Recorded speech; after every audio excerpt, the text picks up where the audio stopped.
रिश्तों के साथ पहली सैलरी का सुख। सोनिया, अगर तुम्हारी सैलरी आ गई है तो इस महीने की ईएमआई प्लीज़ तुम भर दो।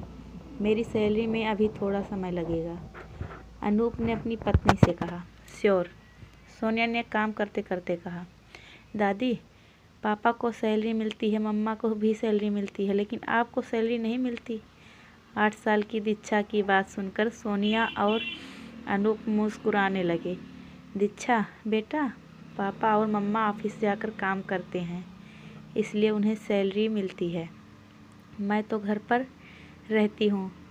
और दीक्षा की दादी अमिता जी ने उसे समझाते हुए कहा, लेकिन दीक्षा ने उन्हें बीच में ही रोक दिया। दादी, आप घर रहकर भी कितना काम करती हो। मम्मा पापा के ऑफिस जाने से लेकर वापस आने तक आप मेरी और इस घर की देखभाल करती हैं। मेरी पढ़ाई का भी आप बहुत अच्छे से ध्यान रखती हैं। आप मुझे पढ़ाती हैं और साथ ही मेरी सभी एक्स्ट्रा एक्टिविटी भी अच्छे से करवाती हैं, इसलिए मैं क्लास में टॉप करती हूँ।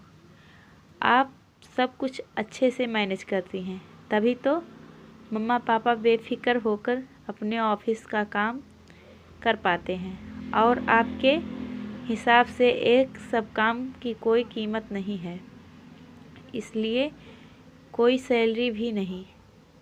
दीक्षा की बात सुनकर वहाँ सन्नाटा छा गया।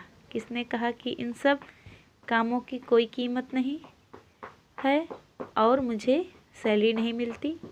तुम्हारी आंखों में मेरे लिए प्यार और सम्मान है, यह मेरी सैलरी है। मेरा और सोनिया का रिश्ता सास बहू से ज़्यादा दोस्त का है, यह मेरी सैलरी है। मेरा बेटा मुझे मान देता है और मेरी कोई बात अनसुनी नहीं करता, यह मेरी सैलरी है। मैं तुम्हारी मम्मा से या पापा से कभी भी पैसे मांगती हूँ तो उन्होंने कभी यह नहीं पूछा कितने और क्यों चाहिए। यह विश्वास मेरी सैलरी है। दीक्षा बेटा, हमेशा सैलरी कागज़ के रूप में मिले यह ज़रूरी नहीं। मेरी कमाई, मेरी सैलरी, यह रिश्ते हैं जो मैंने कमाए हैं। बेटा, पैसा सभी कमा लेते हैं, लेकिन रिश्ते कमाना बहुत मुश्किल होता है और मैंने यह भरपूर कमाए हैं। दादी की बात सुनकर दीक्षा बोली, सच्ची दादी, आप तो बहुत अमीर हो, कहकर गले लग गई।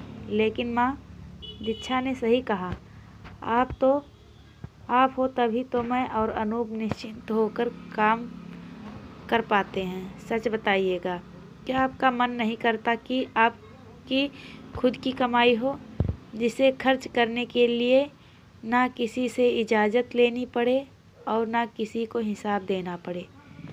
सोनिया ने अमिता जी का हाथ पकड़कर कहा।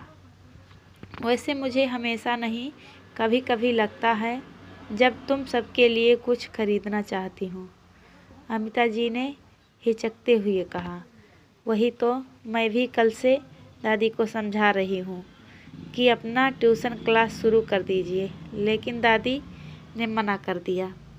दीक्षा की बात सुनकर सोनिया और अनूप अमिता जी की तरफ देखने लगे। माँ, यह दीक्षा क्या कह रही है और यह ट्यूशन क्लास का क्या चक्कर है? अनूप बोला, अरे कुछ नहीं, यह दीक्षा ऐसे ही बातें बना रही है। अमिता जी ने बात को टालना चाहा। मम्मा पापा, मैं बताती हूँ।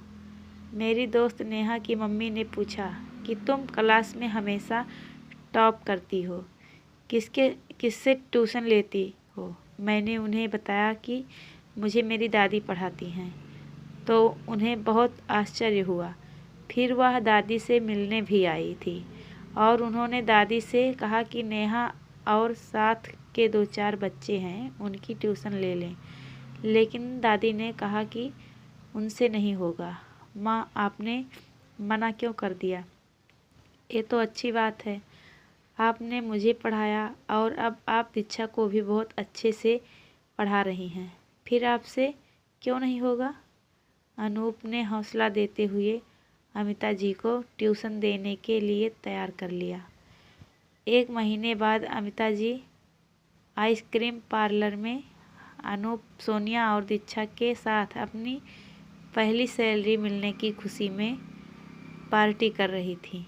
आज अमिता जी के चेहरे पर रिश्तों की कमाई के साथ उनकी पहली सैलरी का सुख और संतोष का आनंद आंखों में झलक रहा था।